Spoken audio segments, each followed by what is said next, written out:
ہیں کہ یہ چار خلفائے راشدین جو ہیں یہ منصوص من اللہ ہیں۔ جب وحی کا سلسلہ بند ہو جائے تو اس کے بعد خلیفہ کا بننا یا کسی کا امام بننا اس کو اللہ پاک نے لوگوں پر چھوڑا ہے، لوگوں پر چھوڑا ہے، لوگوں پر چھوڑا ہے، لوگوں پر چھوڑا ہے۔ کہتے ہیں کہ یہ چار خلفائے راشدین جو ہیں یہ منصوص من اللہ ہیں۔ اچھا، چار خلفائے راشدین منصوص من اللہ، منصوص من اللہ ہے۔ فرماتے ہیں کہ نبی کریم علیہ السلام نے 3 دفعہ دعا کی کہ یا اللہ میرے بعد علی کو امام بنا دے، تو اللہ پاک نے اس معاملے کو قبول نہیں کیا، اللہ پاک نے اس معاملے کو قبول نہیں کیا، اللہ پاک نے اس معاملے کو قبول نہیں کیا۔ یہ باقاعدہ ہماری اہل سنت کی کتابوں کے اندر موجود ہے۔ اب اللہ تعالیٰ نے اپنی نص سے اپنے محبوب کا جو قائم مقام بنایا وہ سیدنا صدیق اکبر کو بنایا، اور سیدنا صدیق اکبر نے اپنی ثواب دید پر جناب سیدنا عمر بن خطاب کو بنایا۔ کہتے ہیں کہ یہ چار خلفائے راشدین جو ہیں یہ منصوص من اللہ ہیں۔ اچھا، چار خلفائے راشدین منصوص من اللہ، منصوص من اللہ ہے۔ منصوص من اللہ کا مطلب یہ ہوتا ہے کہ ان چار کا جو زمانہ ہے اس پر قرآن کریم کی باقاعدہ نص موجود ہے۔ اب قرآن کریم کی نص نے تو یہ بتایا کہ ہم آپ کے بعد آپ کے خلفاء بنائیں گے، لیکن حدیث رسول ہمیں یہ بتاتی ہے کہ وہ جو خلافت علی منہاج النبوہ ہوگی جو منصوص من اللہ ہے وہ 30 سال کے عرصے پر محیط ہوگی، اور ان 30 سال کے گزرنے کے بعد جو خلافت راشدہ علی منہاج النبوہ ہے اس کا تصور ختم ہو جائے گا، تاہم حضرت امام مہدی رضی اللہ تعالیٰ عنہ جب تشریف لائیں گے تو پھر اس کے کچھ اثرات جو ہیں وہ نمایاں ہوں گے، لیکن چونکہ منصوص من اللہ سے مراد ہم قرآن کریم لے رہے ہیں تو اس سے مراد جو ہے یہ چار خلفاء ہی ہوں گے۔ ٹھیک ہو گیا۔ علامہ صاحب آپ کی طرف آتے ہیں، منصوص من اللہ ہے خلفائے راشدین، خاص طور سے وہ چار خلفاء جن کو خلفائے راشدین کہا جاتا ہے، عمومی تصور یہی ہے، اور آپ نے فرمایا کہ منصوص من اللہ ہے، تو کیا آپ بھی منصوص من اللہ ہونے پر ہی یقین رکھتے ہیں، یا آپ کا خاص کوئی موقف ہے جس پہ آپ کہتے ہیں کہ نہیں ہمارے نزدیک منصوص ہے مگر یہ افراد نہیں دوسرے افراد ہیں؟ بسم اللہ الرحمن الرحیم، الحمد للہ رب العالمین والصلاة والسلام علی سید المرسلین وآلہ الطیبین الطاہرین المعصومین المظلومین۔ دیکھیں، سب جانتے ہیں کہ 1400 سال سے خلافت منصوص من اللہ ہمارا عقیدہ ہے، اور امامت ہمارے اصول دین میں سے ہے، اور جس طرح سے اہل سنت کے ہم عقائد کی بات کریں تو 1400 سال سے متفقن علیہ ان کا عقیدہ ہے کہ رسول خدا صلی اللہ علیہ وآلہ وسلم نے کسی کی بھی وصیت نہیں فرمائی۔ آپ ہی کے پروگرام میں مفتی بندگی صاحب نے اور جو ہے دوسرے مفتیان کرام نے اس بات کا اظہار کیا کہ رسول خدا نے کس کی وصیت نہیں فرمائی، اور آپ اگر سوال کریں گے، پوچھیں گے تمام علماء کرام سے تو آپ کو یہی جواب آئے گا کہ رسول خدا نے کسی کی وصیت نہیں فرمائی، یہ لوگوں کا انتخاب ہے کہ وہ لوگ چنیں گے۔ یہ مفتی صاحب کی جو ہے وہ ذاتی رائے ہے، ورنہ اہل سنت کی یہ رائے نہیں ہے۔ اگر مثال کے طور پہ خلافت منصوص من اللہ آیت کے مطابق، جیسا کہ مفتی صاحب نے پڑھی کہ وعد اللہ الذین آمنوا منکم وعملوا الصالحات لیستخلفنہم فی الارض کما استخلف الذین من قبلہم، اللہ کا یہ وعدہ ہے کہ تم میں سے جو اہل ایمان ہیں ان کو زمین پر خلیفہ بنائے گا جیسے پہلے لوگوں کو بنایا تھا۔ اب خداوند متعال کی یہ روش پہلے دیکھنی پڑے گی کہ اللہ رب العالمین، کیونکہ لفظ کما ہے کہ پہلے اس نے خلفاء کیسے بنائے ہیں، اگر تو اس نے لوگوں کے اجماع سے بنائے ہیں یا لوگوں کے ایسا یعنی عمل کیا ہے کہ لوگوں کے دلوں میں ڈالا ہے، پھر تو ایک بات سمجھ میں آتی ہے۔ اگر اللہ رب العالمین نے گزشتہ خلفاء کو بناتے وقت ایسا کوئی عمل نہیں کیا، یعنی سارا کا سارا اختیار اپنے پاس رکھا ہے، صحیح، پھر تو جس طرح سے جو گزشتہ خلیفہ بنے ہیں اسی طرح سے یہ خلیفہ بھی بنے گا۔ اول چیز یہ ہے کہ اگر آپ اس بات کو کہتے ہیں کہ اس آیت کے مطابق اگر کوئی خلیفہ بن رہا ہے اور کوئی اگر اس سے نہ مانے تو اس کا حکم کیا ہے؟ اگر کوئی آیت کے مطابق اللہ نے جسے خلیفہ بنایا ہے اس کا انکار کرنے والے کا آخر حکم کیا ہے؟ مثال کے طور پر ہم کہتے ہیں کہ خلافت منصوص من اللہ ہے تو ہمارے اصول دین میں ہے کہ لازمی ہے اس پر ایمان لانا۔ اچھا، اور اگر کوئی ایمان نہیں لاتا تو وہ مومن نہیں ہے؟ مومن نہیں ہے وہ، مطلب اصول عقائد شیعہ میں سے باہر چلا جاتا ہے۔ ٹھیک ہے۔ اب یہاں پر جو یہ مرحلہ شروع ہوا کہ جو اس کا انکار کرتا ہے تو اس کے لیے کیا معاملہ ہے؟ تو وہ اگر مثال کے طور پر آپ اس کے اوپر حکم کیا لگائیں گے؟ شریعت کیا حکم لگاتی ہے کہ جسے اللہ نے بنایا ہے آیت کے مطابق، اگر اس کا انکار کوئی کر رہا ہے تو اس کے ایمان کا کیا بنے گا؟ صحیح ہے۔ اب یہاں پر اور بہت ساری چیزیں ہوتی ہیں۔ مثال اگر آیت کے مطابق اللہ رب العالمین نے بنایا ہے تو پھر اجماع کی یا اس چیز کی ضرورت نہیں ہے۔ اگر آیت کے مطابق ہے تو اس آیت سے رسول خدا ناواقف نہیں ہونے چاہیے، بلکہ یہ رسول خدا کو چاہیے کہ اس آیت کے مطابق جو بنے گا اس کا نام لے کر بتائیں۔ جیسے کہ ہم سے سوال ہوتا ہے کہ نام کیوں نہیں ہے، تو رسول خدا کی ذمہ داری ہے، کیونکہ ڈائریکٹ تو اللہ نہیں بنائے گا نا کسی طریقے سے، وہ رسول خدا اس بات کا اعلان کریں گے۔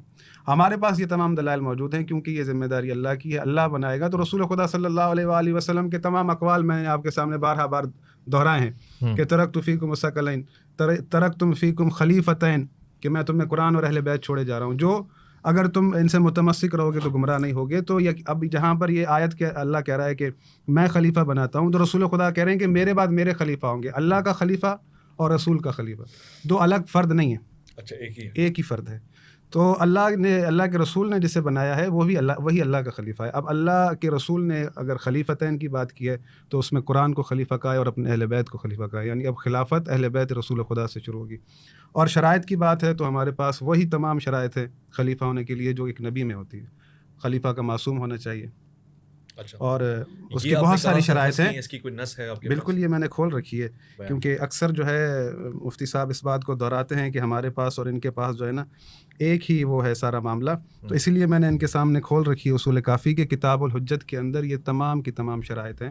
اس کا عالم ہونا چاہیے، یعنی رسول خدا صلی اللہ علیہ وآلہ وسلم کے بعد سب سے بڑھ کر عالم اسے ہونا چاہیے، احکم ہونا چاہیے، شجاع ہونا چاہیے۔ یہ مثالیں قرآنی موجود ہیں کہ اگر طالوت کو بھی اللہ نے چنا تو کہا کہ ہم نے اسے اس لیے چنا ہے کہ وزادہ بسطۃ فی العلم والجسم، کہ اس کے پاس شجاعت بھی ہے، اس کا قتال ہونا چاہیے، اس کا علم ہونا چاہیے، اس کی باتیں حکمت کی جو ہے وہ ظاہری طور پر نظر آنی چاہیے۔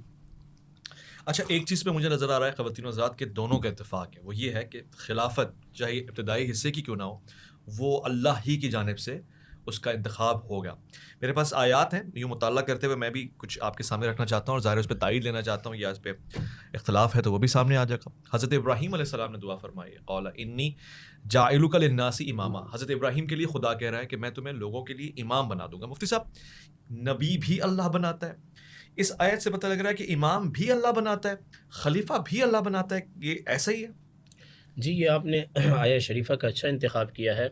اصل میں یہ جو پورا رکوع ہے یہ بیت اللہ شریف کو بناتے وقت حضرت ابراہیم علیہ السلام نے جو باتیں کہی تھی اللہ پاک نے اس کو ذکر کیا۔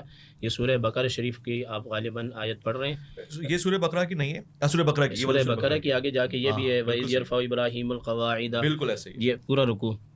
یہ بات ذہن میں رہے کہ رسالت جو ہوتی ہے اس میں کلیتاً غیر کا دخل نہیں ہوتا، صرف اور صرف ذات باری تعالیٰ ہوتا ہے، صحیح، کیونکہ قرآن کریم میں آتا ہے اللہ اعلم حیث یجعل رسالتہ، بے شک کہ اللہ خوب جانتا ہے کہ اس نے اپنی رسالت کو کہاں رکھنا ہے، بے شک۔ یعنی رسالت کے رکھنے میں غیر کا عمل دخل نہیں ہے۔ یہ بات مکمل ہوگی۔ نبی کو بھی امام کہا جاتا ہے، جیسے کہ آپ اکثر پڑھتے بھی رہتے ہیں، غالباً درود تاج کے کچھ اشعار اس میں آتا ہے نا، امام القبلتین، امام الانبیاء، تو نبی کو بھی امام کہا جاتا ہے۔ ہمارے آقا کریم علیہ السلام کا یہ جو لفظ امام الانبیاء ہے یہ لقب توقیفی ہے۔ توقیفی لقب کا مطلب یہ ہوتا ہے کہ جو قرآن اور حدیث کے اندر اللہ اور اس کے رسول کے اسماء ہیں ہم انہی کے ساتھ انہیں پکاریں گے۔ میرے دل میں ذہن میں وہ بات آ گئی کہ آپ کا ایک پروگرام ٹی وی چینل پہ ہو رہا تھا جس میں ایک ہمارے مفتی صاحب ہیں، انہوں نے کہا تھا کہ سب سے بڑے صوفی رسول اللہ ہیں، تو اس لفظ کی نسبت ہم اللہ کے نبی کی طرف نہیں کر سکتے۔ اس کی وجہ یہ ہے کہ اللہ کو اور اللہ کے نبی کو انہی اسماء کے ساتھ ہم پکاریں گے جو قرآن اور حدیث کے اندر ذکر ہوئے ہیں، سوائے ایک لفظ خدا ہے کہ جس پر امت کا اجماع ہو گیا ہے کہ یہ لفظ اللہ کے لیے استعمال کیا جا سکتا ہے، وگرنہ اس کے علاوہ نہیں۔ تو یہاں امامت سے مراد ابراہیم علیہ السلام کی نسل کے اندر اسحاق علیہ السلام کی نسل میں امامت بھی تھی اور ساتھ ساتھ سلطنت بھی تھی، بادشاہت الگ ہوتی تھی، امامت الگ ہوتی تھی۔ اور اسماعیل علیہ السلام کی نسل میں صرف اور صرف امامت ہے جس کا اختتام آ کے سرکار دو عالم صلی اللہ علیہ وسلم کی ذات اقدس پر ہوا ہے، آپ خاتم الانبیاء ہیں۔ جب وحی کا سلسلہ بند ہو جائے تو اس کے بعد خلیفہ کا بننا یا کسی کا امام بننا اس کو اللہ پاک نے لوگوں پر چھوڑا ہے۔ اچھا، کیونکہ جب وحی کا سلسلہ بند ہو گیا تو اب کوئی بیان کرنے والا نہیں ہے۔ اب بات یہ ہے کہ سیدنا صدیق اکبر کو جو ہم خلیفہ مانتے ہیں حضور علیہ السلام کی ذات اقدس کے بعد، جیسے کہ حضرت صاحب نے بھی اپنی گفتگو میں ارشاد فرمایا، کہیں پہ ان کا نام نہیں ہے۔ بخاری شریف کے اندر یہ جو حدیث پاک ہے کہ سرکار دو عالم صلی اللہ علیہ وسلم کا وصال مبارک قریب ہوا تو آپ نے کاغذ اور قلم منگوائے، وہاں مختصر ہے۔ اور مسلم شریف کے اندر یہ حدیث پاک بڑی تفصیل کے ساتھ موجود ہے کہ آپ نے فرمایا میرے پاس کاغذ بھی لائیں اور قلم بھی لائیں تاکہ میں معاملے کو لکھ دوں۔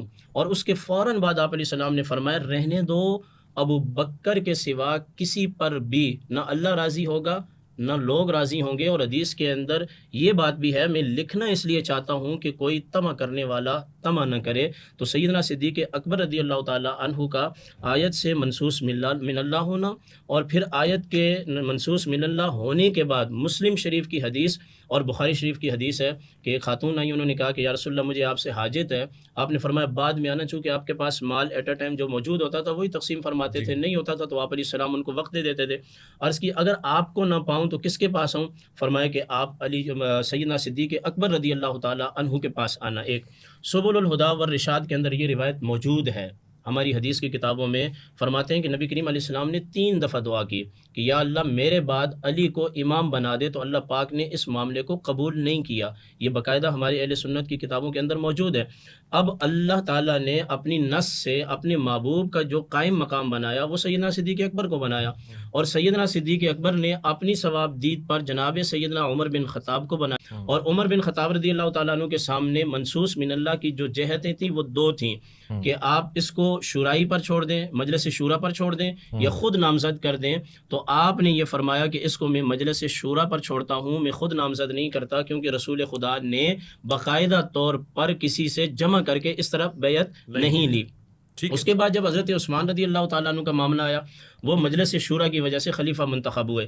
اور جب سیدنا عثمان ابن عفان رضی اللہ تعالیٰ عنہ شہید ہو گئے تو مولا کائنات پھر اسی طریقے پر خلیفہ منتخب ہوئے جس طریقے پر جو ہے وہ سیدنا صدیق اکبر رضی اللہ تعالیٰ عنہ ہوئے تھے. نہج البلاغہ کے اندر شیعہ علماء نے یہ بات بڑی تفصیل کے ساتھ لکھی ہے کہ امیر معاویہ رضی اللہ تعالیٰ عنہ کو مولا کائنات نے جو خطوط لکھے تھے ان خطوط کے اندر ایک بات سر فہرست تھی جو شیعہ کی تمام کتابوں میں موجود ہے کہ اے معاویہ آپ میری بیعت نہیں کر رہے، حالانکہ میری بیعت انہوں نے کر لی ہے جو مہاجرین اور انصار ہیں، جن کی وجہ سے ابو بکر، سیدنا عمر، سیدنا عثمان یہ تینوں خلیفہ بنے ہیں، میں بھی انہی کی وجہ سے خلیفہ بنا ہوں. اب آپ کے لیے ایک ہی راستہ ہے کہ جیسے آپ نے ابو بکر کی اطاعت کی، حضرت عمر کی اطاعت کی، حضرت عثمان کی اطاعت کی، آپ میری بھی اسی طرح اطاعت کریں. تو نہج البلاغہ کی اس عبارت اور اس خط سے یہ بات ثابت ہوتی ہے کہ مولا کائنات نے اپنی خلافت کے لیے جو دلیل بنا کر پیش کیا وہ اسی چیز کو کیا. اور پھر یہاں ایک اور بات ہے، شیعہ کتب کے اندر یہ بات بھی موجود ہے کہ جب نبی کریم علیہ السلام کے بعد چوتھے خلیفہ سیدنا علی المرتضیٰ کے جب 5.5 سال مکمل ہوئے اور آپ پر عبد الرحمن ابن ملجم ملعون نے جب حملہ کیا اور آپ اس کے بعد زخمی ہوئے تو آپ فوراً شہید نہیں ہوئے، کیونکہ حضرت عمر رضی اللہ تعالیٰ عنہ اور مولا کائنات ان دونوں کو زخمی حالت کے بعد کچھ ایام ملے ہیں. تو مولا کائنات سے کسی نے کہا کہ آپ امام حسن کو خلیفہ منتخب کر دیں، تو آپ نے فرمایا کہ اللہ کے رسول نے خلیفہ منتخب نہیں کیا تو میں بھی منتخب نہیں کرنے والا ہوں. اس کو کلینی نے بھی نقل کیا اور اس کو توسی نے بھی نقل کیا. اچھے دلائل آپ نے جمع کر دیا. میرے پاس کافی سارے لسٹ آ گئے. علامہ صاحب آپ کی طرف میں سارے یہ 3 نشتر رکھوں گا. بنیادی بات جنہوں نے کی ہے پہلے وہ رکھ دیتا ہوں. یہ بات تو بڑی پوائنٹ کی سمجھ میں آتی ہے کہ خود حضرت علی المرتضیٰ نے امام حسن کو خلیفہ نامزد نہیں کیا اور وہی اسلوب رکھا. پھر وہ خط جو انہوں نے امیر شام کی طرف لکھا اس کے حوالے سے انہوں نے کہا کہ میری بیعت کرو، جیسے کہ پچھلے قبل لوگوں نے کی ہے. اور پھر ایک اور بات انہوں نے کی کہ حضور سید دو عالم جانے دو عالم محمد مصطفیٰ صلی اللہ علیہ وآلہ وسلم نے دعا مانگی کہ حضرت علی کو امام بنا دیں، مگر وہ دعا رد ہو گئی، منع ہو گئی، وہ دعا قبول نہیں ہوئی. وہاں پہ حضرت ہارون کے لیے حضرت موسیٰ نے کہا وجعل لی وزیرا من اہلی ہارون اخی، وہ دعا قبول ہو گئی تھی، یہ دعا نہیں قبولی. اس پہ آپ کے کیا تبصرہ ہے؟ بسم اللہ الرحمن الرحیم. نہیں، ایسا کوئی سلسلہ نہیں ہے. اول جو چیزیں ہیں دیکھیے، کوئی بھی چیز آپ بیان کرتے ہیں تو اس کے ساتھ جو کراس کوسچننگ ہوتی ہے چاروں زاویوں کی طرف سے، پھر آپ کو ان کے تمام کے جوابات بھی دینے پڑتے ہیں. اول تو چیز یہ ہے کہ جو آپ چیز لائے ہیں، جو میں نے سوال اٹھائے ہیں کہ بھئی جو اللہ جسے بنائے گا تو اس کا انکار کرنے والے کا آخر کیا معاملہ ہے. میں نے یہ سوال مفتی صاحب سے کیا تھا کہ جو انکار کرتا ہے تو انہوں نے کہا کہ نہ ماننے والے کا جو ہے نا کوئی اس سے سوال نہیں ہوگا. ابھی آپ سوال کریں گے میں اس کا جواب دوں گا. تو یہ نہیں ہے، آپ سوال کریں گے تو میں جواب دوں گا. کافی چیزیں جو ہے نا مثال کے طور پر باتیں ہوتی ہیں. ایک اول تو چیز انہوں نے کہا تھا کہ بھئی لوگ راضی نہیں ہوں گے، اور جہاں تک ہم دیکھتے ہیں کہ بخاری میں روایت موجود ہے، کہیں گے تو میں آپ کو دکھا دوں گا اگر مفتی صاحب دیکھنا چاہیں. تو حضرت عمر نے کہا کہ حضرت ابو بکر کی بیعت جو تھی ایک فلتہ تھی، فلتتن، یعنی اچانک سے ہو گئی تھی، اور تم کبھی ایسا مت کرنا. اور انہوں نے کہا کہ یہ لوگوں کا اختیار ہے. تو یہ اختیار اگر لوگوں کا ہے تو لوگوں تک ہی رہنا چاہیے تھا، پھر اس کے لیے شورا بنانے کی ضرورت نہیں تھی. وہ تو دیکھیں نا، آپ الفاظوں پر غور کریں. حضرت عمر نے کہا کہ رسول خدا نے کسی کو نہیں بنایا تھا، پھر حضرت ابو بکر نے حضرت عمر کو بنایا، تو پھر وہ اختیار اگر لوگوں کا ہے تو لوگوں کے پاس ہی رہتا. پھر حضرت ابو بکر رسول خدا کی سنت پر عمل کرتے. پھر حضرت عمر بھی یہ بات کہہ رہے ہیں کہ اللہ کے رسول نے جو ہے کسی کو نہیں بنایا، لوگوں پر چھوڑا، تو وہ بھی چھوڑتے، پر کہ انہوں نے کیا کیا کہ وہ شورا بنا دی. اب شورا سے جو ہے جو بنا، اور ایک پہلی خلافت جو بنی ہے، اگر تھوڑی دیر کے لیے مان لیا جائے بھی لوگوں کے اجماع سے بنی ہے، اس کے بعد کون سی خلافت بنی ہے؟ اس کے بعد پھر حضرت ابو بکر نے حضرت عمر کو بنایا. آیا وہ دین اسلام صحیح تھا، وہ رسول خدا کی وصیت ٹھیک تھی، رسول خدا کا عمل ٹھیک تھا، یا حضرت ابو بکر کا عمل ٹھیک تھا، یا حضرت عمر کا عمل ٹھیک تھا؟ ان دونوں صورتوں میں رسول خدا کا عمل تو چیلنج ہو گیا، اول چیز یہ. دوسری چیز یہ کہ لوگ راضی نہیں ہوں گے. اب یہاں پر کئی سوال اٹھتے ہیں. سوال یہ ہے کہ امام حسین کی موجودگی میں پھر لوگ یزید پر راضی کیسے ہو گئے؟ لوگوں کو جب آپ کہہ رہے ہیں کہ اللہ نے بنایا ہے، اللہ نے کرنا ہے سب کچھ، تو پھر رسول خدا صلی اللہ علیہ وآلہ وسلم اللہ رسول خدا کے ذریعے بنوائے نا، پھر لوگوں کے ذریعے نہ بنوائے. تو یہاں پر جب ہم دیکھتے ہیں کہ اللہ کا نظام کوئی تغیر و تبدل والا تو نہیں ہے کہ ایک دن ایک ہوتا ہے، ایک سال میں ایک ہوتا ہے، پھر چند سالوں بعد تبدیل ہو جاتا ہے. اگر اللہ کہہ رہا ہے کہ میں خلیفہ بناؤں گا، میں تم میں سے خلیفہ بناؤں گا، تو پھر وہی بنائے گا. پھر یہ شورا بھی نہیں بنے گی، پھر لوگ بھی نہیں بنائیں گے. اور پھر جو ہے وہ جب اللہ رب العالمین نے اس طرح کی شخصیات رکھی ہیں، اول چیز تو پھر یہاں پر یہ آ جاتی ہے کہ اللہ نے بھائی امام حسین کو جو ہے نا جنت کی جوانوں کی سرداری دی، لیکن لوگ یزید پر اتفاق کر رہے ہیں، وہ امام حسین کو نہیں چن رہے. یہ تو میں بار چیزیں اٹھا چکا ہوں. مولا علی جو ہے رسول خدا کے بعد سب سے بڑھ کر عالم ہے، اللہ پھر ان کے لیے لوگوں کے دلوں میں نہیں ڈال رہا. امیر المومنین جہاد جیسا کسی کا جہاد نہیں ہے، ان کا قتال جیسا کسی کا قتال نہیں، ان کا جیسا خرچ کسی نے نہیں کیا، ان کی جیسی سخاوت کسی کی سخاوت نہیں ہے. یعنی امیر المومنین جیسی شخصیت جو ہے آپ تمام معاملات میں نہیں لا سکتے. پھر یہاں پر یہ تغیر و تبدل، اب وہ معاملہ ہے مثال کے طور پر جب حضرت عمر کی وفات ہوئی تو حضرت عبد الرحمن ابن بخاری میں روایت لکھی ہے کہ وہ جو ہے لوگوں سے مشورے کر رہے تھے. امیر المومنین نے باقاعدہ وہاں پر خطبات دیے ہیں، وہ ساری کی ساری تفصیل اہل سنت کتابوں میں بھی موجود ہے. شورا کے سامنے اپنے فضائل پڑھیں. کیا تم لوگوں کو یاد نہیں ہے کہ میں وہ ہوں رسول خدا نے جس کے لیے کہا تھا کہ من کنت مولا. یہ تمام ساری باتیں اپنے فضائل گنتی کروائے، میں وہ ہوں جس نے جہاد کیا، میں وہ ہوں جسے رسول خدا نے اپنا بھائی کہا، میں وہ ہوں جسے رسول خدا نے کہا کہ تمام ان کے سامنے شورا کے سامنے فضائل پڑھے. تو حضرت عبد الرحمن ابن عوف نے کہا کہ علی ناراض مت ہونا، پر لوگ تم پر راضی نہیں ہو رہے. مطلب ان فضائل و کمالات کی کوئی حیثیت نہیں ہے کہ اللہ کے رسول نے مجھے یہ کہا، میں نے یہ کیا، یا جو بھی اللہ رب العالمین نے میرے لیے قرآن میں یوں فرمایا، اللہ رب العالمین نے مجھے پورے کتاب کا علم دیا. وہ تو تمہاری باتیں ٹھیک ہیں، پر ہم مجبور ہیں، لوگ راضی نہیں ہو رہے. بات یہ ہے کہ پھر اللہ رب العالمین جب اتنے کمالات کسی کو دے رہا ہے تو پھر یہ لوگوں کے دل میں بھی اللہ کو چاہیے کہ اس کو ہی چنے. تو یہاں پر یہ بات واضح ہو چکی کہ لوگ جو ہیں کسی صورت بھی ان معاملات کا اختیار نہیں رکھتے، کیونکہ خداوند متعال کا فرمان ہے وَرَبُّكَ يَخْلُقُ مَا يَشَاءُ وَيَخْتَارُ مَا كَانَ لَهُمُ الْخِيَرَةُ سُبْحَانَ اللَّهِ وَتَعَالَى مَا يُشْرِكُونَ. تمہارا رب جو چاہتا ہے خلق کرتا ہے، جسے چاہتا ہے اختیار دیتا ہے. مَا كَانَ لَهُمُ الْخِيَرَةُ، تمہیں کسی چیز کا اختیار نہیں ہے کہ تم کسی کو مختار بناؤ. سبحان اللہ وتعالی مشرکون، اللہ تمہارے ان شرکوں سے پاک ہے. ٹھیک ہے، بے شک اس میں کوئی شک نہیں. مجھے اب دو چار باتیں انہوں نے رکھی. پہلے ایک چیز میں آپ کے سامنے رکھتا ہوں. حضرت عبد الرحمن بن عوف رضی اللہ تعالیٰ عنہ نے شورا میں یہ فرمایا کہ آپ پہ لوگ راضی نہیں ہوں گے اے علی. تو لوگوں کی رضا کا خلافت کے انتخاب سے کوئی اثر ہے؟ نہیں، یہ روایت نہیں ہے. میں ابھی دکھا یہ روایت نہیں ہے. اگر یہ روایت موجود نہ ہو میں دکھاؤں. میں آپ کی بات میں نہیں بولتا ہوں، آپ خاموش ہیں. جو چیز جا رہی ہے لوگ سن رہے ہیں، لوگ اتنے بیوقوف نہیں ہیں، ان کے پاس سب کچھ موجود ہے. وہ میں آپ سے لوں گا تو پھر آپ جواب. اس کا یہ محتمل نہیں ہے جو یہ بیان کر رہے ہیں، نمبر ایک. نمبر دوسری بات یہ ہے کہ یہ فرما رہے ہیں کہ وہ عالم ہونا چاہیے. تو بخاری شریف کے اندر یہ حدیث پاک موجود ہے جس کا یہ بھی بار بار ذکر کر رہے ہیں. اور مجھے خوشی ہوتی ہے کہ یہ اپنی کتابوں سے زیادہ ہماری کتابیں پڑھ کے آتے ہیں. حالانکہ یہ اپنی پڑھ لیں تو یہ اچھا خاصا مجھے چیت کر سکتے ہیں. یہ میں آپ کو بتا رہا ہوں. ہاں یہ اپنی شیعہ مذہب آپ کہہ رہے ہیں مضبوط نہیں ہے، لیکن یہ میرے اوپر حاوی ہو سکتے ہیں. ہونا ہی نہیں چاہیں گے تو کہاں سے، لیکن یہ اپنی کتابوں کو پڑھتے نہیں ہیں. آپ دلیل سے جو ہے نا جو چارے ہوتے نہیں ہیں. اگر کلینی کو پڑھ لیں نا اچھے طریقے سے، صحیح طریقے سے یہ ایک دفعہ پڑھ لیں تو یہ میرے سامنے کلینی کھلا ہو اچھا وہ کر لیں گے. تو میں بات یہ کر رہا تھا کہ یہ عالم جو ہے وہ سیدنا صدیق اکبر ہیں رضی اللہ تعالیٰ عنہ، کیونکہ بخاری شریف کے اندر یہ حدیث پاک موجود ہے جو ان کے نزدیک بھی دلیل ہے، کتاب العلم کے اندر ہے. اور سرکار دو صلی اللہ علیہ وسلم نے فرمایا کہ ایک بندہ ہے جس کو اللہ نے اختیار دیا اور میرے پاس آنا چاہتے ہیں یا آپ دنیا میں رہنا چاہتے ہیں، تو اس بندے نے اللہ کے پاس جانا پسند کیا۔ تو سیدنا صدیق اکبر رضی اللہ تعالیٰ عنہ زارو قطار جو ہے وہ رونے لگے۔ جب رونے لگے تو حضرت ابو سعید خدری فرماتے ہیں، یہ اس وقت جوان تھے، میں نے کہا اس شیخ کو کیا ہو گیا، کوئی ہوگا بندہ اللہ کا، وہ اللہ کے پاس جانا چاہتا ہے تو اس میں رونے کی کیا بات ہے؟ تو بعد میں پھر حدیث کے الفاظ یہ ہیں کہ ان کو پتہ چلا کہ اس سے مراد سرکار دو عالم صلی اللہ علیہ وسلم تھے، آپ کے وصال کی طرف اشارہ تھا، جو کہ سیدنا صدیق اکبر رضی اللہ تعالیٰ عنہ کے علاوہ کسی اور کو پتہ نہیں تھا۔ ہماری جو کتابیں ہیں اہل سنت کی، ان میں پہلا نمبر جو مجتہد کا ہے، خلیفہ کا ہے، وہ سیدنا صدیق اکبر کا ہے۔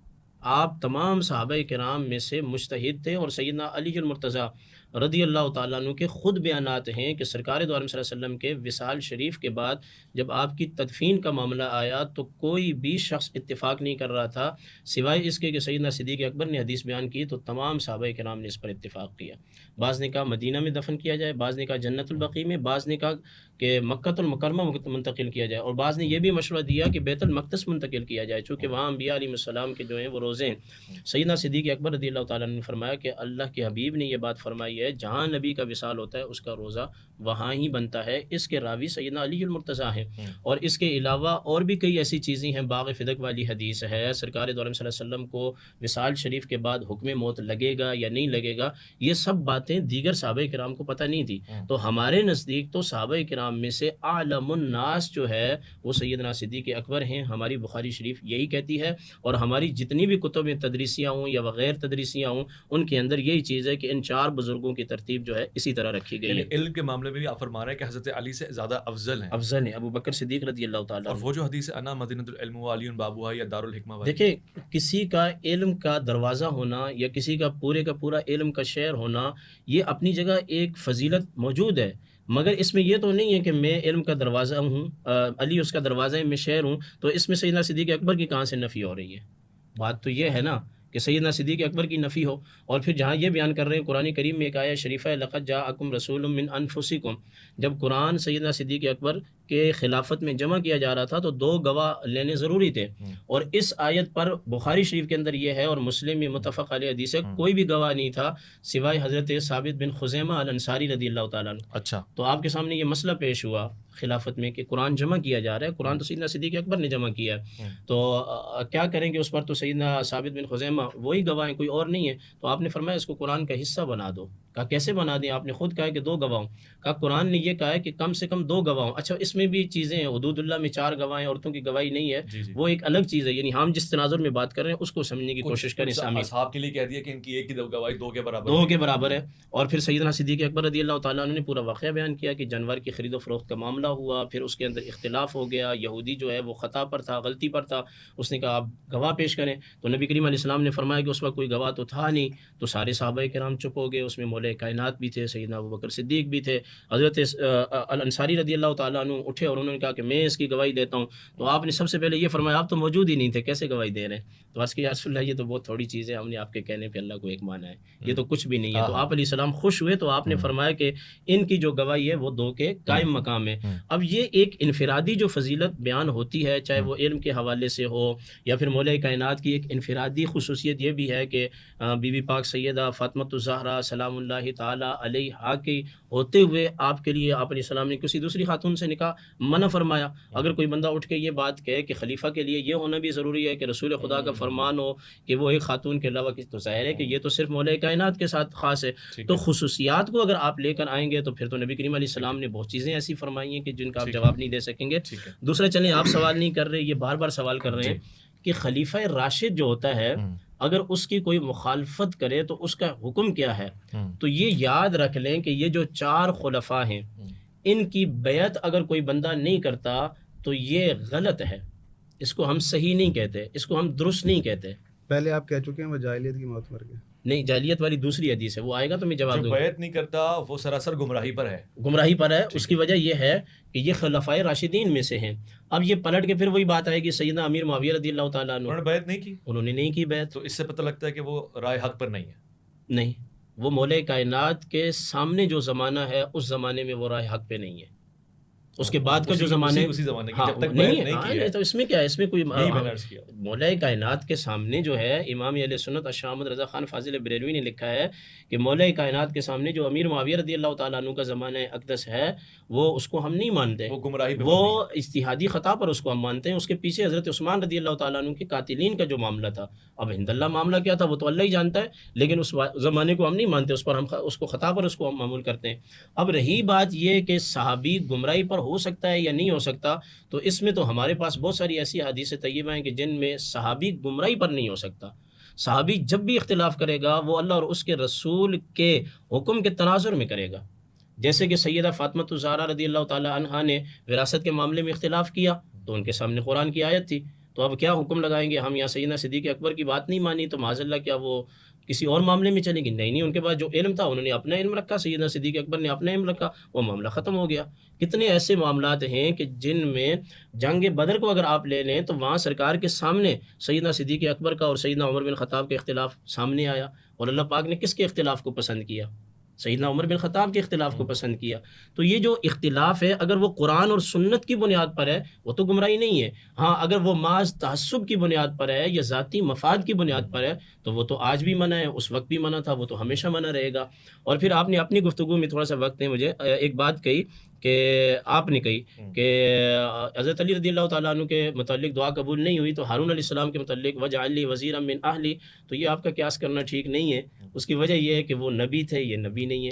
وہ تو اس دعا میں انہوں نے کہہ دیا کہ میرے بعد کوئی نبی نہیں ہے، مگر دعا کے پہلے حصے میں منزلت موسیٰ اور یہ اس میں کوئی ایسی بات نہیں ہے ویسے بھائی، کئی ایسی چیزیں ہیں جو اللہ نے اپنے حبیب سے فرمایا کہ یہ دعا میں قبول نہیں کروں گا۔ کل پرسوں میں بخاری شریف کا درس دے رہا تھا کتاب التوحید کا، اس میں ایک حدیث پاک آئی کہ سرکار دو عالم صلی اللہ علیہ وسلم نے یہ بھی دعا کی تھی کہ یا اللہ میری امت کے اندر قتل و غارت نہ ہو، تو اللہ پاک نے منع فرما دیا۔ یہ والی دعا تو میں نے سنی ہے، یہ میرے لیے فرسٹ ٹائم تھی کہ حضرت علی کے بارے میں دعا مانگی نہیں آپ کی امت میں قتل و غارت ہوگی۔ جی یہ ہوگی۔ اچھا پھر اس میں حدیث کے اندر وضاحت بھی موجود ہے، بڑے مزے کی بات میں آپ کو بتاؤں، یہ امت کے اندر جو اختلاف ہے نا، بخاری شریف کی حدیث یہ بتاتی ہے کہ یہ اختلاف بھی اس امت کے لیے رحمت ہے کہ اس کی وجہ سے اللہ نے عذاب کو روکا ہوا ہے۔ بالکل ٹھیک ہے۔ اچھا میں آگے بڑھنا چاہتا ہوں، بس کلیئر ہو جائے یہ پوائنٹ بھی تاکہ میں ایک مستحکم سوال کے ساتھ آگے بڑھوں۔ آپ نے فرمایا کہ علم کے معاملے میں بھی فضیلت کے وہی درجات ہیں جو خلافت کے معاملے میں ہیں، یعنی کہ حضرت علی علمیت میں چوتھے درجے پہ آتے ہیں جب اجتہاد کام کریں گے مجتہدین کا، وہی یعنی علمی بالکل تو بیشتر مقامات مولانا حضرت عمر فاروق رضی اللہ عنہ نے فرمایا اللہ علی حلقنا، بالکل اگر علی نہ ہوتے تو عمر ہلاک ہو جاتا۔ تو کیا وہاں پہ علمی حیثیت افضل ہے؟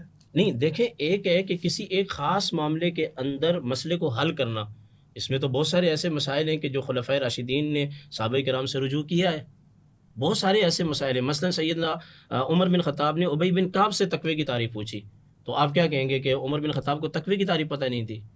تو یہ ایک خصوصی کسی چیز میں فن کا ایک صفت کا ہونا، اس میں ان سے رجوع کرنا، ہرگز یہ اس پر نہیں ہے کہ بھائی پھر اس میں ہم فضیلت کا معیار نیچے اوپر کریں گے، ایسی بات نہیں ہے۔ علامہ صاحب آپ کی طرف آتا ہوں، بہت سارے سوالات خود ان کی گفتگو سے آپ کے سامنے ہیں، آپ جس کا چاہے انتخاب کر دیں، مگر پہلا ایک سوال رکا ہوا ہے آپ کے پاس پینڈنگ لسٹ میں ہے کہ حضرت امام حسن کے لیے حضرت علی المرتضیٰ نے خلافت کا انتخاب نہیں فرمایا، لوگوں پہ چھوڑ دیا، تو ان تمام سوالات کے جوابات۔ بسم اللہ الرحمن الرحیم۔ دیکھیں جتنی بھی مفتی صاحب نے باتیں کی ہیں نا، ساری کی ساری مطلب سوچ پر مبنی تھی، ان تمام باتوں کے پیچھے کوئی بھی مستند دلیل نہیں تھی، نہ ہی رسول خدا کا کوئی فرمان تھا، نہ ہی کوئی قرآن کی آیت تھی۔ دیکھیں ایک کامن سینس بھی ہے، اللہ رب العالمین نے انسانوں کو دعوت دی ہے، دعوت فکر، افمن یہدی الی الحق احق ان یتبع من لا یہدی الا یہدی۔ حق یہ ہے کہ اس کی پیروی کی جائے جو حق کی طرف ہدایت کرے، نہ کہ اس کی پیروی کی جائے جو خود محتاج ہدایت ہو۔ فما لکم کیف تحکمون، پھر تم یہ کیسی قضاوت کرتے ہو۔ اس دن بھی یہ بات نکلی تھی کہ امام حسین نے طلب نہیں کیا، امام حسین خلیفۃ اللہ فی الارض ہیں، وہ کیا چاہتے ہیں آپ کے دروازوں پر آئیں؟ امام وہ ہوتا ہے جس کے لیے لوگ امید لگائیں کہ یہ ہمیں نجات دلائے گا، نہ کہ امام وہ ہوتا ہے کہ لوگوں کی طرف دیکھے کہ یہ مجھے بنائیں گے۔ تو یہاں پر جو یہ چیزیں ہیں کہ اللہ رب العالمین نے کیونکہ جبر نہیں کرتا، اس نے کہا ہے، دعوت فکر دی ہے کہ حق یہ ہے کہ اس کی پیروی کی جائے جو حق کی طرف ہدایت کرتا ہے۔ اب سوال یہ ہے کہ حضرت ابوبکر عالم ہے تو اس کی دلیل ہونی چاہیے۔ اگر میں کہوں اویس ربانی ڈاکٹر ہے لیکن میں آپ سے کوئی دیکھ ہی نہیں رہا کوئی ڈاکٹری کوئی میڈیکل کی بات یا کوئی، تو پھر مجھے ہوگا کہ بھائی ہاں جو حقیقی ڈاکٹر ہوگا بھائی ڈاکٹر ہے تو اس کے پاس ہے۔ جب علم کی بات ہے یہ تو وعد رسول خدا روز روشن کی طرح وعدہ ہے. امیر المومنین جیسا علم کسی کے پاس نہیں تھا, سب کے سب صحابہ آ کے امیر المومنین سے پوچھتے تھے. ابھی خلافت قائم ہوئی تھی, تیسرا دن تھا, تو ایک مسئلہ آیا, نہیں پتہ تھا, امیر المومنین کی طرف سارے آئے, اور یہ تاریخ آپ کے پاس بھری پڑی ہے کہ رجوع کیا جاتا تھا امیر المومنین سے.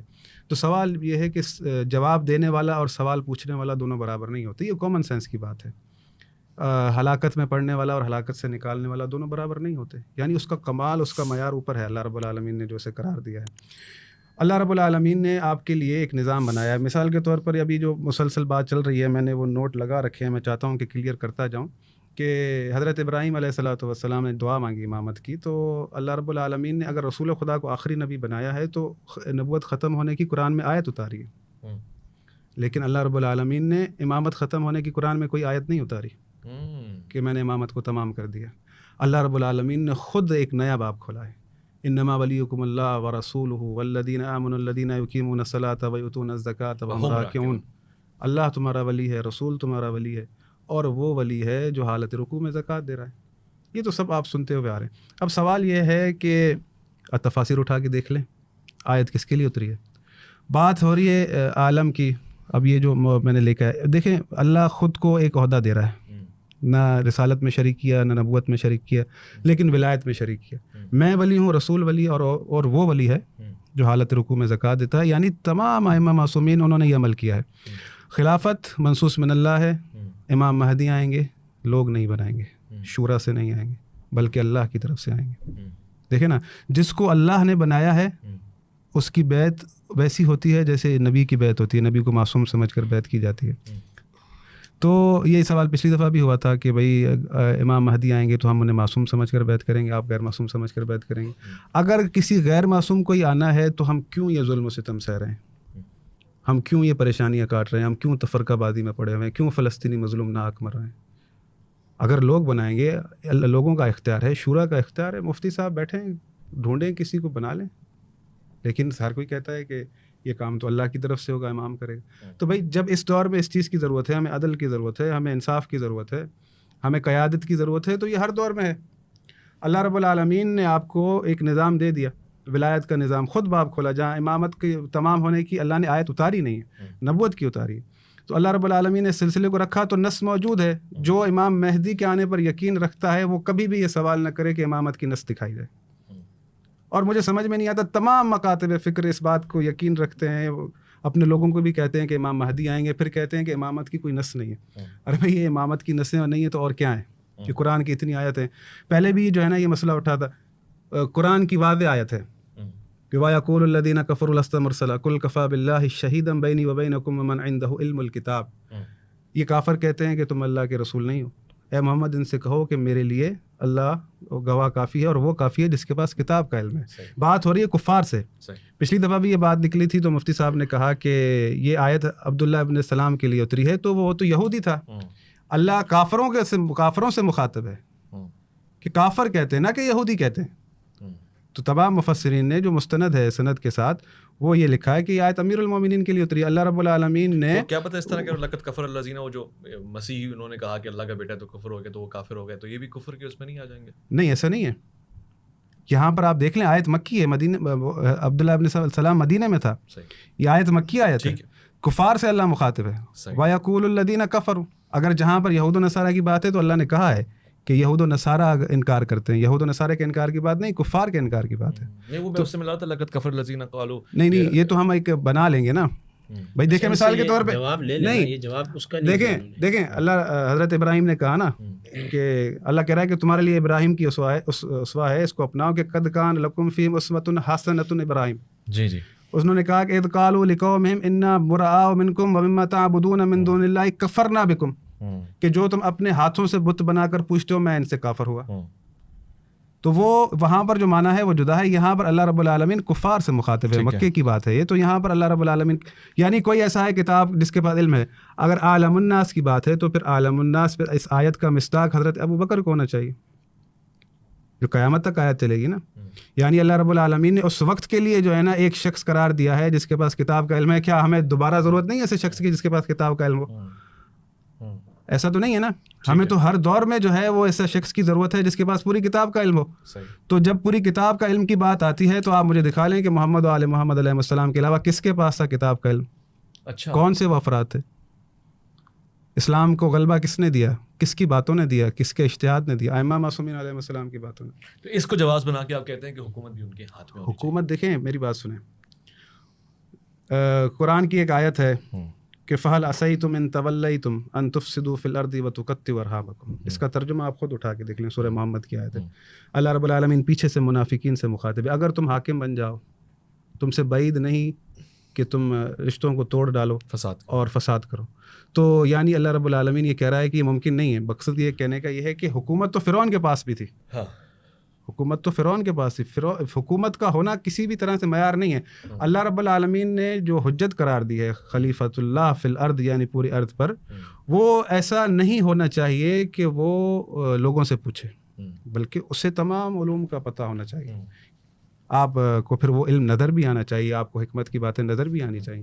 اور جو رہی بات آپ نے امام حسن مجتبیٰ علیہ الصلوۃ والسلام کے حوالے سے کی, تو امیر المومنین علی بن ابی طالب صلوات اللہ علیہ کیونکہ 30 سال گزر چکے ہیں جی معاملات کو, جی جی, تو مخالفت در مخالفت. اگر مولا علی کہتے ہیں کہ میں بنا کر جاتا ہوں امام حسن کو خلیفہ, یا کہتے کہ بھائی خلیفہ ہیں, وہ تو لوگوں کو کہا کہ تم یہ دیکھو تم سے قرآن کیا کہتا ہے, کہ تمہیں قرآن نے کیا کہا ہے. افمن یہدی الی الحق احق ان یتبع من لا یہدی الا ان یہدی. اگر یہ اس کرائٹیریا پر ہے تو ٹھیک ہے. تو یہی بات تو وہ کہہ رہے ہیں کہ رسالت مآب نے بھی تو وہی کہا, یہ اسی کی تو اتباع ہے, اسی سنت کی کہ قرآن کیا کہتا ہے اور وہ منصوص کیا ہے, وہ خاصیت کیا ہے وہ دیکھو, اس کے ساتھ نہ لو. یعنی آپ نے بھی یہ ہے اور اس کی تم نے اتباع کرنی ہے. نہیں, دیکھیں میری بات سنیے. رسول خدا صلی اللہ علیہ وسلم نے ضمانت دی ہے نا کہ اگر تم میرے اہل بیت کی اتباع کرو گے تو کبھی گمراہ نہیں ہوگے, تم حسن حسین کی اتباع کرو گے تو گمراہ نہیں ہوگے. رسول خدا نے کہا. اب بات یہ ہے کہ لوگ دیکھیں نا, میں نے آپ سے میرے اصحاب ستاروں کی مانند ہے, تو اس کی ایک اتباع کر لو گے رائے نجات پا جاؤ گے. نہیں, یہ آیت تو ضعیف ہے نا, یہ حدیث ضعیف ہے. اس میں کہاں سے ذوف ہو رہا ہے؟ کیونکہ رسول خدا صلی اللہ علیہ وسلم نہیں میں بتا رہا ہوں آپ, میں نے آپ سے جو سوال کیا تھا, آپ ہمیشہ ضعیف کہتے ہیں, آج مجھے یہ بتائیں کہ یہ حدیث پاک کے کتنے راوی ہیں اور آپ جو ہے نا ابھی ویسے عبد الباقی اخوندرہ صاحب بیٹھے تھے, انہوں نے بھی اس حدیث کو ضعیف کہا تھا. ابھی نہیں میری بات سنو, آپ زیادہ چھوڑیں. اس میں یہ پوچھ رہا ہوں, جو بندہ اگر میں کسی حدیث کو ضعیف کہتا ہوں, ان کے پاس کیا لاجک ہے؟ نہیں تو میرا حق بنتا ہے نا کہ یہاں پہ یحییٰ بن معین ضعیف ہے, ابن حجر عسقلانی, یہ ایک منٹ صبر, یہ بوڑھا ہو گیا تھا, اس کی عقل چلی گئی تھی, یہ رافضی تھا, یہ خارجی تھا, اس کا اتصال زمانہ نہیں ہے. ان کو چاہیے نا کہ حدیث پر جب بات کر رہے ہیں جواب پورا کرنے دیں, پورا کریں. آپ ابھی لکھیں سرچ میں کہ اصحاب النجوم عربی کی بورڈ میں السنن الدریہ اہل سنت کی ویب سائٹیں ہیں جو مصر سے اور سعودی عرب سے چلتی ہیں, اس پہ لکھیں کہ یہ حدیث کیا ہے, ان کا جواب سنیں کہ وہ کیا کہتے ہیں. اگر اس کا آپ پہلا کہہ رہے ہیں نا, موضوع تو نہیں کہہ رہے, نہیں ضعیف شدید کہہ رہے ہیں نا, شدید ضعیف. لیکن آپ اپنے جواب کو دیکھیں میری, اچھا جب بات ادھر ادھر جاتی ہے, نہیں دیکھیں نا رسول خدا, آپ مجھے بات پوری کر رہے ہیں. رسول خدا صلی اللہ علیہ وآلہ وسلم حسن کو خلیفہ کیوں نہیں بنایا؟ رسول خدا صلی اللہ علیہ وآلہ وسلم آئے ہیں نا یہاں پر ہمیں ہدایت دینے کے لیے. میں نے آپ سے سوال کیا تھا کہ اگر مثال کے طور پر ہم ہدایت کا ستارہ مان لیتے ہیں تو ان کا ہر عمل ہدایت ہے. تو میں نے جب آپ سے سوال کیا کہ آپ مفتی صاحب ہیں, مجھے فتویٰ لکھ کر دیں کہ حضرت امیر معاویہ کو یزید کو بنانا خلیفہ اپنی امت کے یعنی امت پر مقدم رکھنا اصحاب رسول خدا کی موجودگی میں امام حسین کا نام نہیں لے رہا, اصحاب رسول خدا کی موجودگی میں یزید کو مقدم رکھنا, یزید کو آپ کافر کہتے ہیں, مقدم رکھنا عین عدل ہے, عین ہدایت ہے. آپ نے جواب نہیں دیا. اگر آپ یہاں تو آپ کہیں کہ ان کا یہ عمل عین ہدایت ہے, عین عدل ہے, اس کو بھی لکھ کر دیں ہاں, یہاں کہیں کہ غلط کیا ہے. آپ دونوں صورتوں میں کچھ نہیں کہیں گے. لے لو آپ کی اجازت ہو تو. نہیں لے, مجھے پتہ ہے جواب نہیں دیں گے. آپ جو جواب دے دیتا ہوں, ہاتھ کے ہاتھ جتنے فتویٰ لکھوا لیں ان سے اہل تشیع ہیں وہ یہ بات آج میری توجہ سے سن لیں, ٹھیک ہے. انبیاء کے علاوہ ہم کسی کو معصوم نہیں مانتے. نہیں دیکھیں بہت واضح ہے, یہ نہیں, یہ جو سوال پوچھ رہے ہیں کہ بھائی جب آپ ان کو عدول کہہ رہے ہیں, عادل کہہ رہے ہیں, جب آپ ان کو ہادی کہہ رہے ہیں, ہادی ہدایت کرتا ہے یا گمراہ کرتا ہے؟ ہماری بات چل رہی ہے خلفائے راشدین پر, جی اس پر رکھیں تاکہ اچھا اس پروگرام ہو. اب آپ کہہ رہے ہیں اب آپ صحیح جگہ پہ ہیں, آپ کے پاس جواب نہیں ہے. نہیں سنیں, میں نے آپ کو یہ کہا ہے کہ یزید پر میں آپ کے لیے بیٹھنے کو تیار ہوں, اس دن آپ کا ٹائٹل یہ ہوگا کہ آج ہم بات کریں گے ملوکیت پر، ٹھیک ہے، پھر میں آپ اچھا سے ہے، بات کروں گا۔ اچھا ہے، اچھا ہے۔ دیکھیں نا، اس کو اس سے ملوک- زیادہ دیکھیں جتنا اسلام میں کو نے بولا نا، دیکھیں، شاید کوئی اور اتنا جگرا رکھنے والا یہاں بیٹھ آپ کے کے بولے، آپ کے یہاں اور آپ کے ان کو یہاں پتہ پر نہیں ہے مجھے پرسنل میں کتنی چیزیں آتی ہیں، یہ ان کو پتہ نہیں ہے۔ آپ ماشاءاللہ بہت بڑے عالم ہیں، میں نہیں آپ کے- عالم نہیں ہوں، میں- مطلب جب ہم یزید کو کچھ کہتے ہیں تو یزیدیوں کے کتنے بھائی میسج آپ آتے ہیں، ہم یزید کو ایسے- کافر کہتے ہیں، یہ نہیں کہہ رہا آپ ہوں میں۔ یزید کو کافر کہتے ہیں۔ میں نے آپ کو حدیث دکھائی تھی کہ حضرت عبداللہ ابن عمر نے ان کی جو بیعت کی، اور یہ کہہ کر بیعت کی کہ ویسی بیعت جیسی اللہ اور اس کے رسول کی بیعت، آپ ان کو کافر کریں، یعنی وہ جو ہادی ہے ہدایت کا ستارہ، آپ مخالفت کر رہے ہیں ان کی۔ اچھا، وہ کہہ رہے ہیں ملوکیت کو آج ڈسکس نہیں کرتے، خلافت کے اوپر نہیں، خلافت پر ہی ہوں میں۔ کریں گے۔ دیکھیں یہ بات ساری جو ہے نا، دیکھیں ایک اللہ کے پاس ایک نظام ہے، اللہ کے پاس 2 3 4 5 10 کے نظام نہیں ہے۔ اللہ رب العالمین نے ہمارے لیے جو نظام چنا ہے وہ ہے امامت کا، رہبری کا، اپنی طرف سے، کہ دنیا پر زمین پر میرے حکم سے اطاعت کی جائے۔ رسول خدا صلی اللہ علیہ وآلہ وسلم، دیکھیں نا، میں ایک چیز ہے، میں پہلے بھی جو ہے میں نے بیان کی ہے، یہ معمولی چیزیں نہیں ہیں، ان کو سمجھنا چاہیے کہ قرآن آپ سے کیا کہتا ہے۔ رسول خدا جیسی شخصیت جب یہاں موجود ہیں، اللہ کیا کہہ رہا ہے؟ هو الذی بعث فی الامیین رسولا منهم یتلو علیہم آیاتہ ویزکیہم ویعلمہم الکتاب والحکمہ وان کانوا من قبل لفی ضلال مبین وآخرین منہم لما یلحقوا بہم۔ اللہ کے رسول آپ کو کتاب کا علم دیتے ہیں، تزکیہ نفس کرتے ہیں، حکمت سکھاتے ہیں، دانائی سکھاتے ہیں۔ اس سے پہلے آپ گمراہی میں تھے، پھر ان کے بعد جو لوگ آئیں گے وہ جو ملحق ہونے والے ہیں، ان کی ذمہ داری بھی کس پر ہے؟ رسول خدا صلی اللہ علیہ وآلہ وسلم پر، وہ جو ہے کریں گے۔ تو سوال یہ ہے کہ رسول خدا جیسی شخصیت، خداوند متعال فرماتا ہے کہ ان الذین یبایعونک انما یبایعون اللہ، پہلے بھی جس نے میرے اس رسول کے ہاتھ پر ہاتھ رکھ کر بیعت رکھی، گویا اس نے اللہ کے ہاتھ پر بیعت رکھی۔ اب ہم جو اس دور میں آنے والے ہیں، بعد میں آنے والے ہیں، ہمارا کیا قصور ہے کہ ہم اس ہاتھ سے محروم رہیں کہ جس کے ہاتھ پر بیعت کریں وہ اللہ کا ہاتھ ہو؟ ویسے ہمیں بھی ہونی چاہیے نا، اگر اللہ نے ایسا ہاتھ ہمیں میسر رکھا ہے تو ہونا چاہیے، اور ہمارا تو کوئی قصور نہیں ہے۔ تو پھر یہاں پر جب یزید جیسا ہاتھ ہمارے سامنے آئے گا، یا مروان یا آل مروان آئیں گے، تو ہم کہیں گے یہ تو اللہ کا ہاتھ تو نہیں ہے۔ تو بھائی بات یہ ہے کہ رسول خدا صلی اللہ علیہ وآلہ وسلم نے جو غدیر میں امیر المومنین کا ہاتھ اٹھایا تھا، اس کا فلسفہ یہی تھا کہ من کنت مولا فہذا علی مولا، یعنی علی کی بیعت اللہ کی بیعت ہے۔ کیوں؟ یہ نمائندہ ہے اللہ کی طرف سے، آپ اس دور کے اندر اللہ کی طرف سے ایک نمائندے کے انتظار میں، یہ یعنی کانسیپٹ میں چیز ہی نہیں آتی نا، جو آپ جوابات دے رہے ہیں، جو آپ چیزیں کہہ رہے ہیں، آپ عالم الناس جو ہے، یہ مجھے سمجھ میں نہیں آتا کہ کس طرح سے آپ جو ہے وہ امیر المومنین کے عالم الناس ہونے کا انکار کرتے ہیں۔ آپ کس طرح سے امیر المومنین کے افضل ہونے کا انکار کرتے ہیں، حالانکہ روز روشن کی طرح واضح ہے کہ امیر المومنین عالم الناس ہیں، روز روشن کی طرح واضح ہے کہ وہ افضل ہیں۔ امیر المومنین اگر امام حسن مجتبیٰ کے لیے کہتے تو پھر صلح کی گنجائش نہ بنتی، پھر امام حسن کو بالکل پورا قتال کرنا پڑتا، اور اللہ رب العالمین زبردستی نہیں کرتا۔ کیوں؟ دیکھیں میں نے آپ کو آیت کے اندر سب چیز واضح کر دی۔ اللہ یہ چاہتا ہے کہ اس کی پیروی کرو جو حق کی طرف ہدایت کرتا ہے۔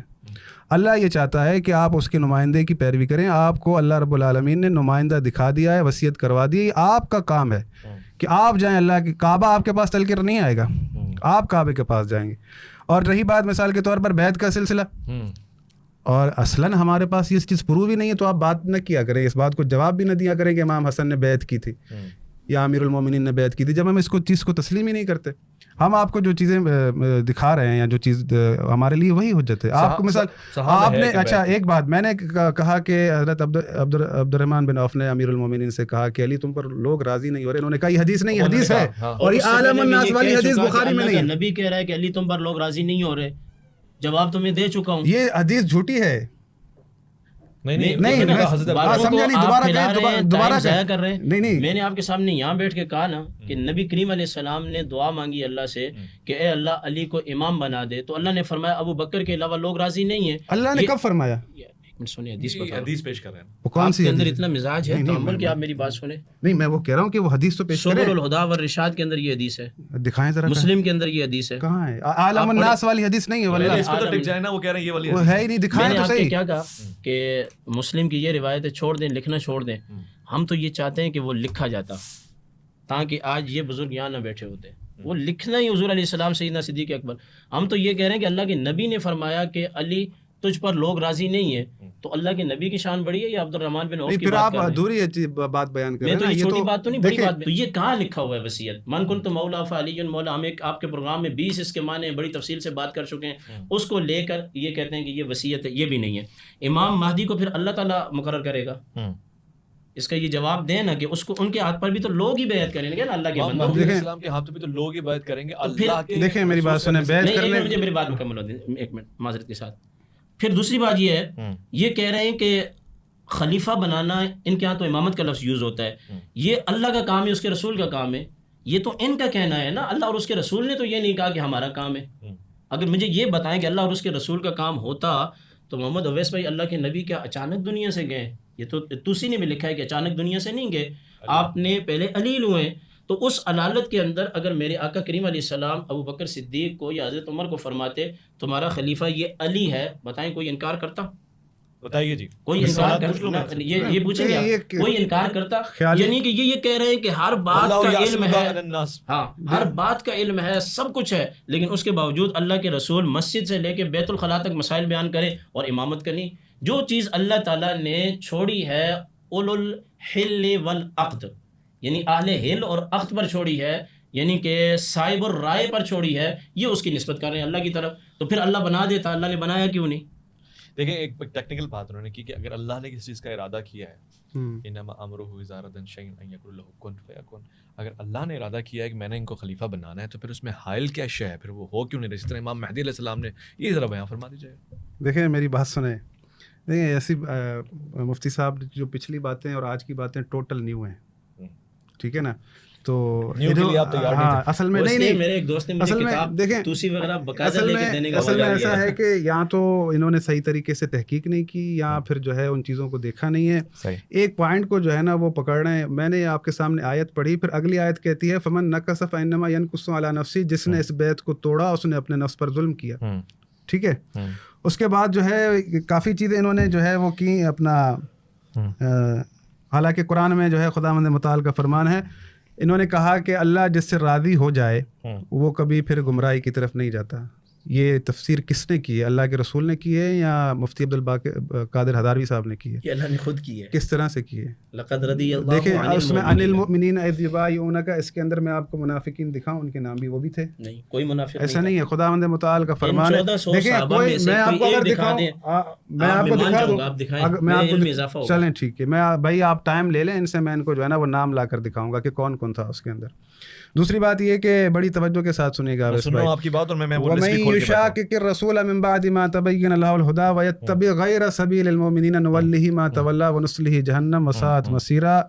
جو بھی شخص واضح نشانیاں ہونے کے بعد تمام تر اللہ اور اس کے رسول کی مخالفت کرے گا، وَمَن يُشَاقِقِ الرَّسُولَ مِن بَعْدِ مَا تَبَيَّنَ، ہر چیز اس کے سامنے واضح ہو چکی، جو اس کی اللہ کی اور رسول کی مخالفت کرے گا، اللہ اور سبیل المؤمنین کے سوا کسی اور پر سبیل چلے گا، وَيَتَّبِعْ غَيْرَ سَبِيلِ الْمُؤْمِنِينَ نُوَلِّهِ مَا تَوَلَّىٰ وَنُصْلِهِ جَهَنَّمَ، جس ڈگر پہ وہ چلے گا ہم چلنے دیں گے، اچھا، اور محشر کے دن اسے جہنم میں ڈال دیں گے.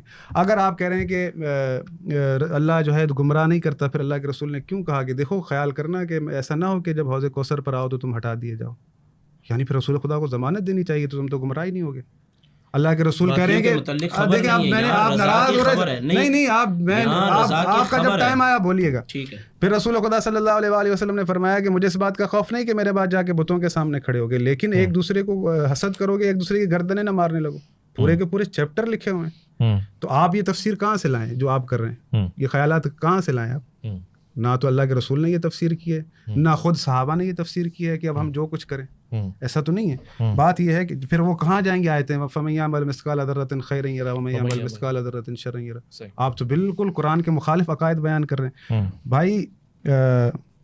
اور کیا انہوں نے کہا کہ اب میں اس معاملے کو کلیئر کر دوں کہ بار بار جو ہے نا وہ سوال ہو رہا ہے. دیکھیں امام حسن مجتبیٰ علیہ الصلوۃ والسلام، قرآن میں اللہ نے کہا ہے کہ اگر رسول خدا سے اگر کافر بھی جنگ کے میدان میں تمہیں صلح کی پیشکش کریں تو قبول کر لو. ٹھیک ہے، یہاں تو ایسا کچھ معاملہ نہیں تھا نا. دیکھیں بات یہ ہے کہ امام حسن مجتبیٰ علیہ الصلوۃ والسلام خلیفۃ اللہ فی الارض ہیں. ان کے مقابلے میں مسلسل ان کے سرداروں کو خریدا جا رہا تھا، کسی بھی صورت پیسوں کی صورت دے کے اپنی طرف جو ہے نا وہ شامل کیا جا رہا تھا یا وفاداریوں کو تبدیل کیا جا رہا تھا.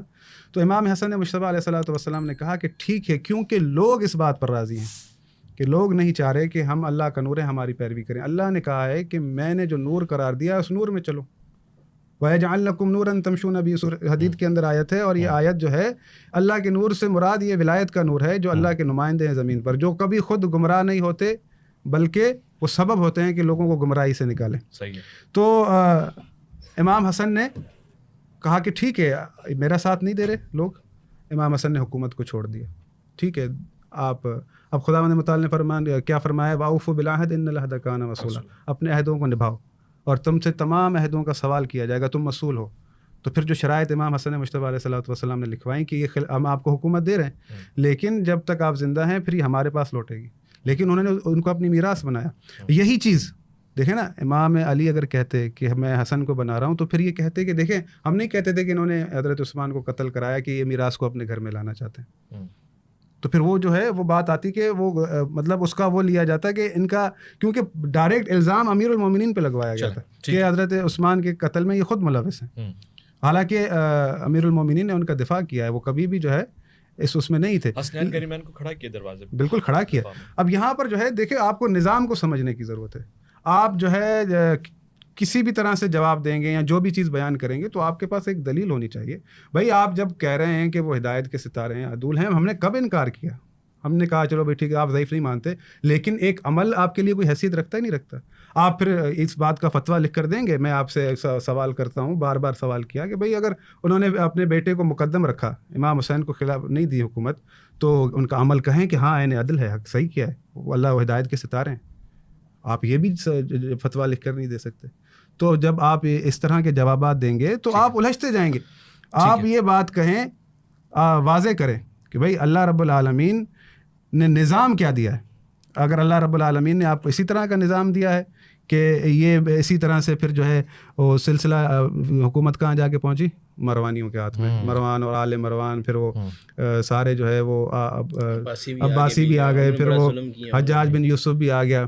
ٹھیک ہے, تو پھر آپ اپنے عقیدے میں سچے نہیں ہیں. میں یہ تو کہہ رہا ہوں کہ آپ منصف بنے. آپ کو تو احتجاج کرنا چاہیے کہ بھائی صحابہ کی موجودگی میں پھر تابعی کیوں وہ بن گیا, ہدایت کے ستاروں کی موجودگی میں تابعی کیوں خلیفہ بن گیا. تو یہ ساری چیزیں جو ہے آپ کی طرف آتے ہیں کنکلوڈ کرنے اس پوری مجھے, میں یہ کہہ رہا ہوں کہ مجھے جتنے بھی سوال اٹھاتا ہوں کوئی سالڈ دلیل کے ساتھ جواب مل جائے, لیکن نہیں. اسی لیے مجھے اپنے سوالوں کو بارہا دہرانا پڑتا ہے کہ بھائی مجھے نظام خدا اسلام کیا ہے یہ سمجھا. سالڈ میں آپ سوالات بھیجیں گے, وہ ہمارے پاس آ جائیں گے انشاءاللہ. اگلی میری خواہش ہے کہ اشتہاد پہ ہم باقاعدہ ٹاپک رکھ کے بات کریں اور پھر ملوکیت کو بھی سمجھنے کی کوشش کریں, اور پھر ہم آج کے نظام حکومت کو بھی کاؤنٹر کریں گے. اپنا خیال رکھیں گے. ویسے رحمانی کو دیجیے کے ساتھ اللہ کی.